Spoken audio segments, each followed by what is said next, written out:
Marathi story corner चॅनलमध्ये तुमचं खूप स्वागत आहे. सर्वात प्रथम तर सर्वांना नमस्कार. चला तर मग आपण आज पांडुरंगाची कथा पाहणार आहोत.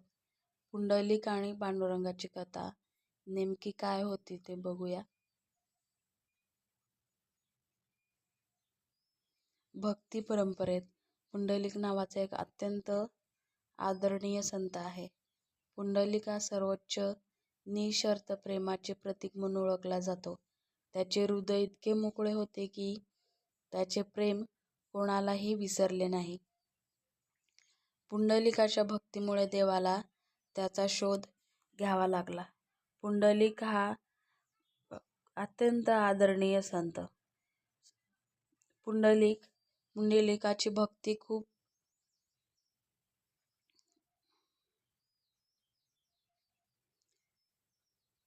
पुंडलिक महाराष्ट्रात राहत होता आणि तो नेहमीच संत नव्हता. त्याचा व्यवसाय स्थानिक गुंडाचा होता, जो लोकांना त्रास देत असे. तो स्वतःच्या पालकांशी गैरवर्तन आणि गैरवापर करत असे आणि स्वतःशिवाय कोणाचीही काळजी घेत नसे. एके दिवशी पुंडलिक एका संताला भेटला, ज्यांनी त्याला भक्ती योगाचा मार्ग दाखवला.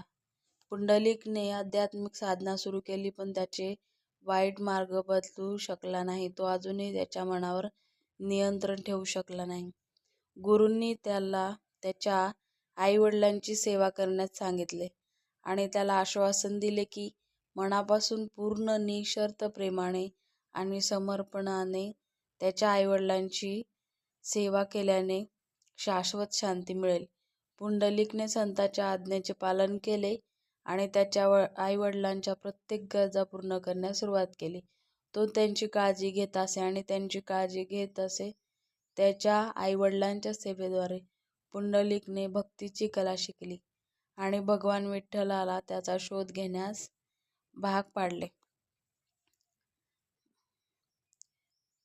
पुंडलिक आई-वडिलांची खूप सेवा करायचा.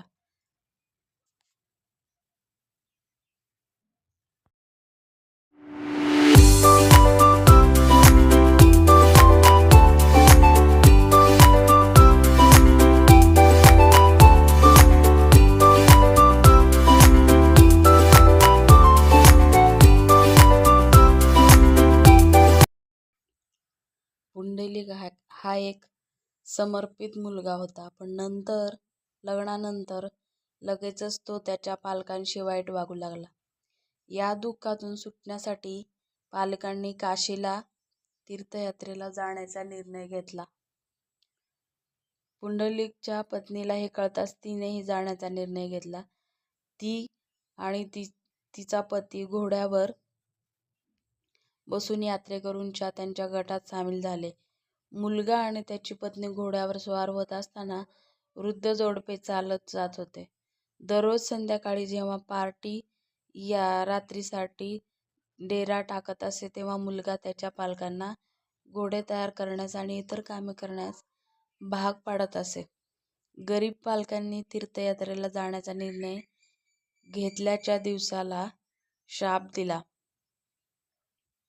लवकरच हा गट महान ऋषी कुक्कुट स्वामींच्या आश्रमात पोचला. तिथे त्यांनी 2 रात्र घालवण्याचा निर्णय घेतला. सर्व थकले होते आणि लवकरच झोपी गेले. पुंडलिक वगळता ज्याला झोप येत नव्हती. पहाट होण्यापूर्वी त्याने घाणेरडे कपडे घातलेल्या सुंदर तरुणीचा एक गट आश्रमात प्रवेश करताना, फरशी स्वच्छ करताना, पाणी आणताना आणि स्वामींचे कपडे धुताना पाहिले. मग ते आश्रमाच्या आतील खोलीत शिरले आणि सुंदर स्वच्छ कपडे घालून बाहेर आले आणि पुंडलिकाजवळून जाताना ते गायब झाले.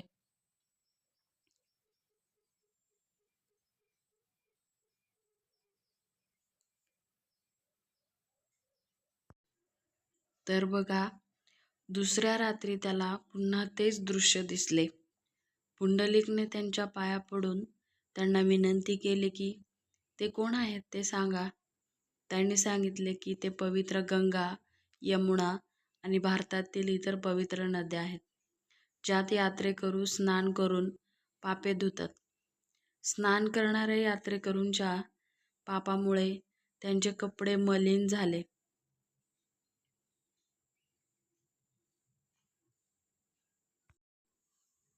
आणि तुझ्या पालकांशी केलेल्या वाईट वागणुकीमुळे ते म्हणाले, तू सर्वात मोठा पापी आहेस. यामुळे त्यांच्यात पूर्ण बदल झाला आणि तो सर्वात समर्पित मुलगा बनला. आता पालक घोड्यावर स्वार झाले, तर मुलगा आणि त्याची पत्नी त्यांच्या शेजारी चालत होते. त्यांच्या प्रेमाने आणि आपुलकीने मुलगा आणि त्याची पत्नी पालकांना तीर्थयात्रा सोडून दंडीवर परत जाण्यास उद्युक्त करत होते. एके दिवशी असे घडले की द्वारकेचा राजा भगवान श्रीकृष्ण एकटेपणा अनुभवत असताना मथुरेतील त्याच्या सुरुवातीच्या दिवसांची आठवण झाली. त्याला विशेषतः दुधाळिया गोपाळ आणि त्याची प्रेमिका राधा यांच्यासोबतचा त्याचा खेळ आठवला.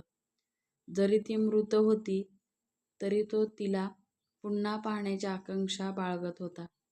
त्याने आपल्या दैवी शक्तींना तिला पुन्हा जिवंत केले आणि तिला आपल्या शेजारी बसवले.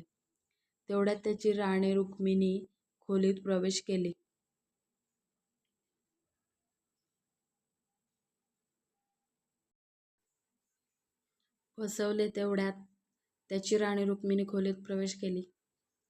जेव्हा राधा तिला आदराने नमस्कार करण्यासाठी उठली नाही, तेव्हा रुक्मिणी रागाने द्वारका सोडून दंडीवरनं वनात लपली.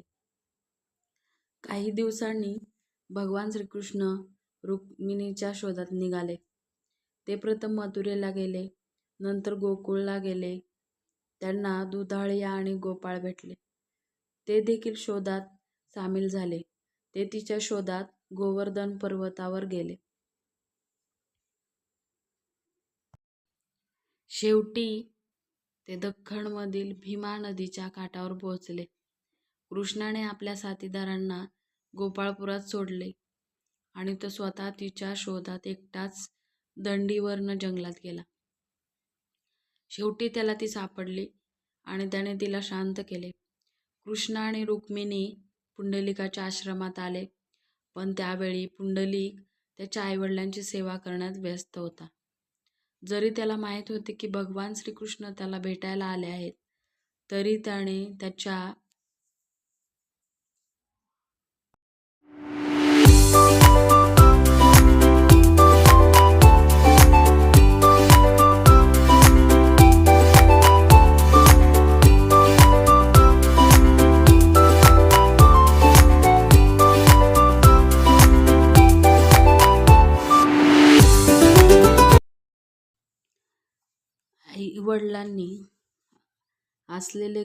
आईवडिलांप्रती असलेले कर्तव्य पूर्ण होण्यापूर्वी देवाला आदर देण्यास नकार दिला. तथापि त्याने भगवान श्रीकृष्णाला उभे राहण्यासाठी बाहेर एक वीट फेकली. पुंडलिकाच्या आपल्या आईवडिलांप्रती असलेल्या भक्तीने प्रभावित होऊन भगवान श्रीकृष्णाला उशीर झाल्याबद्दल काही हरकत नव्हती. विटेवर उभं राहून तो पुंडलिकाची वाट पाहत होता. जेव्हा पुंडलिक बाहेर आला आणि देवाची क्षमा मागू लागला, तेव्हा भगवान श्रीकृष्णाने उत्तर दिले, नाराज होण्याऐवजी तो त्याच्या आईवडिलांवरील प्रेमाने प्रसन्न आहे. त्यानंतर भगवान श्रीकृष्णाने त्याला विठोबा किंवा विटेवर उभा असलेल्या देवाची पूजा करण्याची आज्ञा केली. पंढरपूर हे एक आदरणीय तीर्थक्षेत्र आहे, जिथे आता भरपूर मंदिरे आहेत. पंढरपूरमधील काही महत्त्वाची कृष्ण आणि पुंडलिक ज्या ठिकाणी भेटले होते, त्या ठिकाणी एक भव्य मंदिर बांधण्यात आले होते. मंदिराच्या आत एका विटेवर कृष्णाची प्रतिमा आहे. त्याच्या बाजूला रुक्मिणीची प्रतिमा आहे.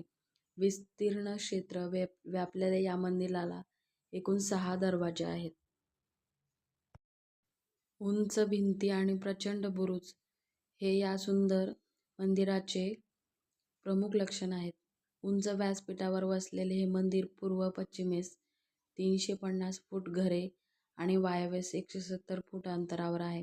मंदिरात प्रवेश करण्यासाठी नामदेव दरवाजा आहे जो 12 पायऱ्यांनी बनलेला आहे. नामदेवाची मूर्ती आहे त्याला पंढरपूर विठ्ठल मंदिराच्या सुरुवातीला एक मंडप आहे ज्यामध्ये एक नगरखाना आहे जिथे विविध वाद्य ठेवली जातात. पश्चिमेला 2 दीपमाळा दिसतात ज्या उत्सवाच्या वेळी प्रकाशित होतात. चौकाच्या दोन्ही बाजूला निवासी भक्तांसाठी खोल्या आहेत. मंडपात गरुड आणि हनुमान यांना समर्पित मंदिरे देखील आहेत. चौक सोलखांबी मंडपाकडे जातो म्हणजे 16 खांब असलेला मंडप. सुंदर खोलीवर कृष्ण लीला आणि भगवान विष्णूच्या अवताराची कोरलेली आहे. मंदिराचे प्रवेशद्वार रुप्याचा दरवाजा म्हणून नावाच्या चांदीच्या दरवाजातून जाते. विठ्ठल किंवा विठोबाची मूर्ती 3.5 फूट उंच काळ्या दगडापासून बनलेली आहे. या मूर्तीच्या डोक्यावर शिवलिंग आहे आणि गळ्यात कौस्तुभ मणी आहे.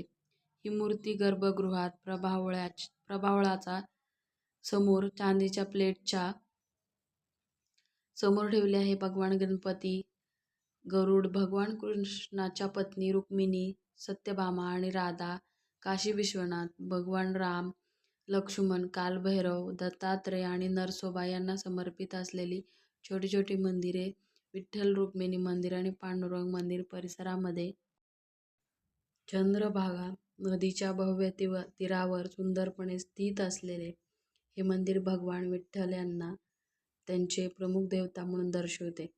विठ्ठल हे भगवान विष्णूंच्या अवतारांपैकी एक आहे. मुख्य मंदिर 5 मजली इमारत आहे ज्यामध्ये पिरॅमिडल तोफांचा शिखर आहे. भगवान विठ्ठलाच्या बाजूला जया आणि विजयाची मूर्ती आहे. या चौकोनी आकाराच्या मंदिरातील मुख्य आकर्षण म्हणजे त्याचा पोर्टिको, ज्याचे माप 25 फूट बाय 17 फूट आहे. या पोर्टिकोमध्ये भगवान शिवाची मूर्ती आहे जी पितळी आवरणाने संरक्षित आहे. भक्तांनी भगवान दर्शनाला जाण्यापूर्वी मंदिराशेजारी वाहणाऱ्या कोमट पाण्याच्या झऱ्यात आपले पाय धुवावेत अशी प्रथा आहे. मंदिराच्या परिसरात असलेले एक आकर्षक म्हणजे 3 फूट बाय 2 फूट उंचीची लोखंडी होडी जी नदीच्या पाण्यात तरंगते परंतु हाताने उचलता येत नाही, इतकी जड दिसते. विष्णुपाद म्हणजे भगवानांचे चरण आणि या नावाचे मंदिर शहराच्या हद्दीत आहे.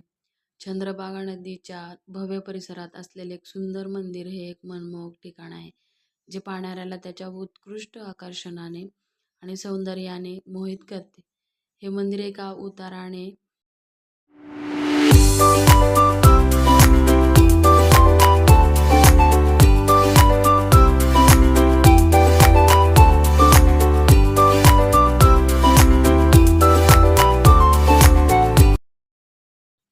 दगडी बांधकामाने बांधलेले हे मंदिर एका उघड्या दालनाच्या आकारात आहे जिथे दगडाचे 16 खांब त्याच्या सपाट छताला आधार देतात.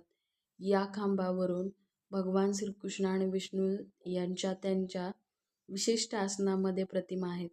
मंदिरात भगवान श्रीकृष्णाचे कमळाचे चरण दगडावर कोरलेले आहे जे एका चौकोनी दगडावर ठेवलेले आहेत. या खडकावर 2 ठिकाणी पावलाचे ठसे आहेत आणि त्यात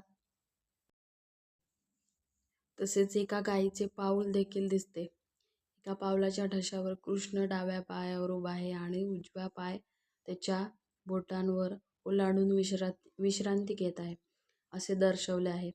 दुसऱ्या पावलावर भगवान श्रीकृष्ण त्याच्या दोन्ही पायावर उभे आहेत असे दर्शवले आहे. हे मंदिर मंदिराच्या मध्यभागी असल्याने त्यात पाण्याची पातळी जमिनीच्या पातळी इतकी असते आणि पावसाळ्यात मंदिर जवळजवळ पाण्यात बुडालेले असते.